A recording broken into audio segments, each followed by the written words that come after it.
So we have not heard from Destiny Payton in quite some time, have we? It has been a little minute since we really got into the tea with Destiny. Okay. Is it destiny fulfilled? All right. So let's get into what is going on. What is really going on down to the streets? All right. So as you guys know, when I did my recap for Love and Marriage Huntsville reunion part 2, I think that this is what this was. I was when the video premiered, I always, try to go back and watch and, engage if I can and just see what everybody is saying, just to and also to make sure that the video is playing properly, right? And so one of the things that I happened to peep, I remember screenshotting this and I said, that's interesting.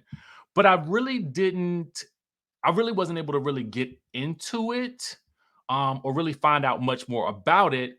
But a commenter had mentioned we seen the producer of the show marry Destiny's ex Moses, so it's not uncommon. I'm not really quite sure what I was talking about at that moment in the video. So I remember I took the screenshot because I was like, I need to check up on this. Well, okay.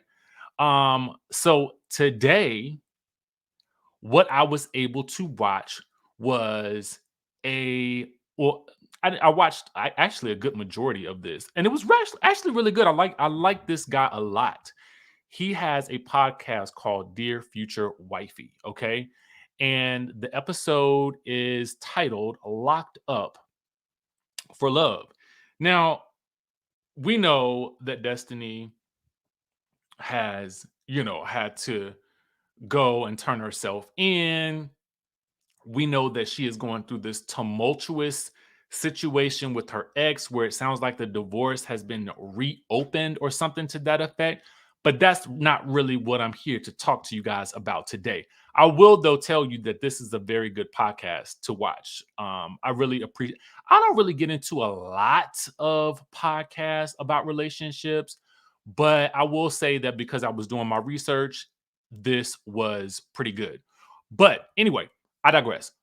What we need to talk about is what I basically posted about earlier about a producer of Love and Marriage Huntsville allegedly getting married to Destiny's ex, the one that she was dating before she left the show. Do you guys recall that? Who she had actually, did she promise that she will bring him to the next reunion? Anyway, I cannot recall. So it is important to note that this is also an ex producer on the show. All right. But it was her field producer, according to Destiny. So our friends over at Urban Bell Mag had posted about this, and it reminded me of the screenshot that I took the other day. So I was like, let's dive into it. And so, of course, if you guys check out Urban Bell Mag, they actually have a little bit of a transcript of the dialogue that occurred at minute, I think it's at 52:52. So if you go to the video and you want to just watch that part of it, you can watch it there. Anyway, she said, she was in a great place and they were talking about reality TV and her experience or whatever. And Destiny said, the funny thing, you talk about a producer, you said that this show was a therapist. So it was a recent situation. I bring it up because she said it's very recent. Imagine confiding in the person they have assigned to be your producer, and then you find out that producer has married your ex. Now, it is important to note that this guy is now, well, of course, he's an ex now, but he was an ex at that time. So then Destiny continued on and she said, well, being that she told me that that was her cousin, it's really interesting to know that the cousins was married. And I know we filmed in Alabama, but so I guess she was kind of trying to, um, equate Alabama to, some type of backwoods shenanigans where the people is marrying their family. So anyway, she is saying that the producer allegedly told her that they were related in some way, shape, or form. So apparently she does name the producer. I'm not going to give this girl the name, but it is definitely in the article I will place in the description down below. She says that the crazy thing is the job of the producer that's assigned to you, the field producer, is for you to confide in them. She says, and not only was she my producer, we became friends after she left the show. So the woman left the show, right? And Destiny goes on to say, she would say things to me when I would have those moments. This is crazy. I'm sick of this. Then she would say, you know how many girls would love to be in your position? You know how many girls would love to be on television? And Destiny says, I ain't thinking that she was talking about herself. So then Destiny alleges that she heard that the couple, the happy couple, the married couple, Mazel, okay, have allegedly been using Destiny's name to shop around for their own reality TV show. But she does go on to um pretty much admit that the relationship was over before they got together. She says, real talk, I knew that wasn't my husband. We had already broken up. Let's just say that I had already ended the relationship, and it was just a lot of things that were red flags, and I wasn't going to go back down that road again. And then it was long distance on top of that. All right, so let us discuss. All right, because there was a lot to take in. um, Destiny had a field producer, in case you didn't really understand it, who was a producer on Love and Marriage Huntsville. The producer, for whatever reason, left. I don't know how or what the cause of that was, but Destiny is alleging that the producer, I guess, knew of Destiny and the guy Moses when they were dating, and I'm not sure how much Destiny confided in her about that situation, but apparently somewhere along the way, the field producer alleged that her and Moses was cousins. Okay, so maybe they kissing cousins. I don't know. Allegedly, according to Destiny, and so at that point, at some point after Destiny broke up with the man, the field producer ends up with him. Is this a case? I want to ask you guys of um one person's trash is another person's treasure. Okay, or is it, because they talk about this in the video, like, should the producer have said, hey Destiny, I need to talk to you about something? Because Destiny, apparently, I guess she sort of inferred that there was a moment where the girl ended up telling her that they were getting serious, and Destiny's like, well, hold up, I didn't even know y'all was a thing. So I guess the question is, was this woman a producer on the show, eyeing Destiny's man? Okay. Um, and was he eyeing her? Who zooming who? Okay. I really that's what we're trying to find out. Who was zooming who? Okay. And then, you know, I mean, decided that's gonna be my man, my man, my man. Since it ain't your man, your man, your man, he gonna be my man, my man, my man. And then, is it right? You know what I'm saying? Now, it is again important to note that this producer was actually is gone, was gone before the breakup, okay, of her and Destiny. So some could argue that, again, like I said, one person's trash is another person's treasure, okay? And they were broken up. But Destiny says that they were becoming friends after all of this, after she left the show. I guess maybe both of them left the show, I guess. Anyway, I don't know, it's fascinating to me, very, very fascinating. And I honestly, like I said, when I first saw this being posted in the chat, I was like, let me just, let it percolate. But now that Destiny's talking about it, I'm just interested to know what you guys think. How do you feel about this? Is Destiny right to feel some type of way? You know what I'm saying? Because that was her producer, so she did confide in her, and ain't no telling what she said about her man, her man, her man, her man to the cousin. Okay, and is I mean, is ooh, it's just so much. It's such an interesting situation for Destiny to have found herself in. Now let's talk about Shekinah. Okay, Shekinah is crying on the internet again. Okay, and we'll just go through a little. It ain't but 3 minutes, so we're gonna go through it. Y'all know how we do. We're gonna listen and talkie and listen and talkie, but it's gonna be a little crying and talking, and a little crying, a little talking. And shout out to our friends over at the Neighborhood Talk, and also Twan the Dawn for capturing this bit of madness right here. Shit fucked up. Mind you, Shekinah is breaking down over being edited out of Love and Hip Hop episodes because she believes that she is being blackballed because of previous drama with T.I. and Tiny. She says, this ish is effed up. Them two-faced MFs. I have thoughts, but we're gonna listen to this first. And I hate it because sometimes I've been on TV just as long as you have. Yep. I've been on TV just as long as you have, working for these networks just as long as you have. That shit is fucked up. But I'm gonna tell you now, Shekinah, whatever you need me to do, I will come down to that funeral with your flow. I will do anything to help you. I know you had mentioned to me about that embalming table. But this shit is fucked up, man. I don't like that. I don't like it. Fucked up. Mama D don't know what to say at this point, okay? Mama D don't know what to say to this woman, all right? Crying to Mama D ain't really gonna do nothing about it. Crying on the internet to us ain't gonna really do nothing about it. I feel like we have become so accustomed to seeing Shekinah cry on the internet. It is really nothing new. However, comma.org, that is not to say that I'm not downplaying somebody crying on the internet, because if that's how you choose to express yourself, then you are free to do so. It is your gram, right? Well, it ain't your gram, okay? It's Instagram's gram. But it's your profile, so you can do what you like, okay? I just find that it might be more beneficial to,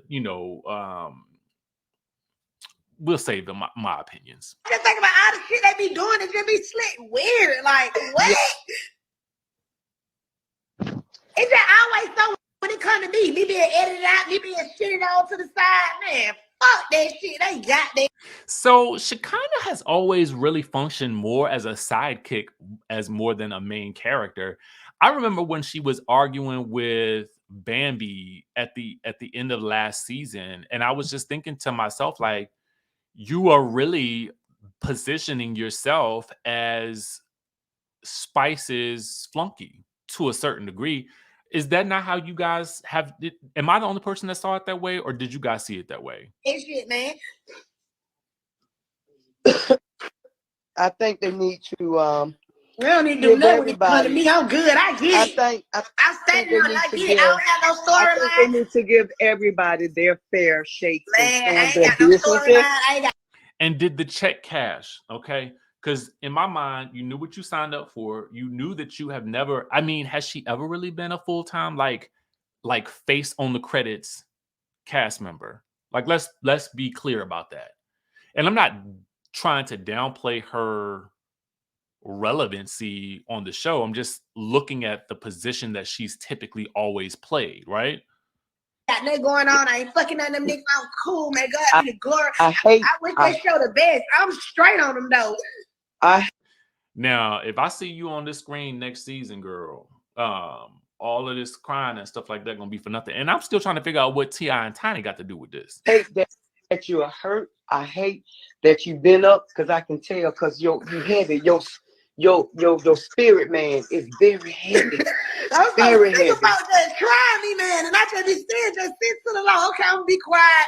I can't even be quiet about this shit, because it ain't too much.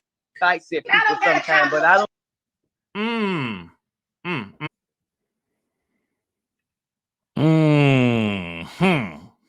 Don't mean no harm. You do shit. Don't bring Phaedra name up on my motherfucking platform. Me and Phaedra ain't the same. So how did Phaedra get involved? I'm sure Phaedra probably sitting somewhere like, now how I get in it? What happened with Phaedra? Because no fucking Phaedra. Get your grind ass up off there. I don't need no fucking Phaedra to do shit for me. Who said? Oh, maybe they was trying to say use Phaedra as your attorney. When these stupid ass come into my call Phaedra, I don't need no goddamn Phaedra. You call her, bitch. Okay. Well, you the one on the internet complaining and crying? Shit, Phaedra ain't got her own phone home. They come I call Phaedra, girl, leave me alone. Y'all backwards bitches. So I've been blackballing this industry from T.I. and Tiny and them. I don't give a fuck, y'all know that. Let's get that understood.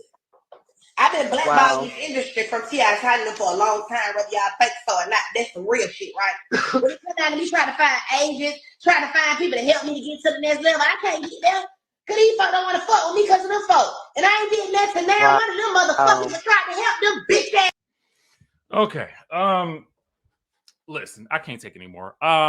Now that I know and I understand more about, I really don't understand. Okay, because I mean, is she equating the fact that she's not getting things because of her association with T.I. and Tiny, or is she saying this because she thinks that she's being blackballed by T.I. and Tiny? Because quiet as it's kept, I mean, if you're trying to use the excuse that your association with T.I. and Tiny has gotten you blackballed, that's interesting because Tiny has appeared on a reality show ever since. I mean, and despite whatever she's had going on in the news, and it sounds like they still be on the road popping and pop locking and dropping it with Escape. So I don't necessarily think that could be it. So my question is she saying that T.I. and Tiny have blackballed her? And I'm like, but what they got I mean, you was just on the last season of Love and Hip Hop. Could it be that you, an agent or agencies, just don't know what to do with you or your brand? I feel like Shekinah has sort of painted herself into this Love and Hip Hop corner. And I'm not saying she can't ever do anything else, but I'm just saying that based on the branding that I see with the crying online all the time, cursing and screaming and doing all of these other shenanigans, what does that tell me if I am looking to hire talent? Do I want to hire talent that I see screaming and crying and wailing on the internet every so often? And again, how you choose to communicate or manage the things that are going on in your life is you. But I think that Shekinah is in an age group where I would expect more and better, because this, my dear, is not it. Okay. And if you don't want the advice of the people on your chat or on your live, then maybe you should not be discussing your problems in this forum. Because the person who said call Phaedra, I mean, at least they had something to do. At least they had something to say and offer you. Whereas you're just screaming and crying. Why don't you come up with a solution and move on? That's my thoughts on it. You guys can listen to the rest of it. Is featured on the Neighborhood Talk.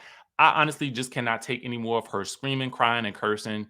To me, that's not really how we handle problems. We handle problems by, as hard as it may be, facing them head on and then doing something different. Okay, that is really it at this stage of the game. Okay, you know what the entertainment world is. You've been in this long enough to understand what it is and what it ain't.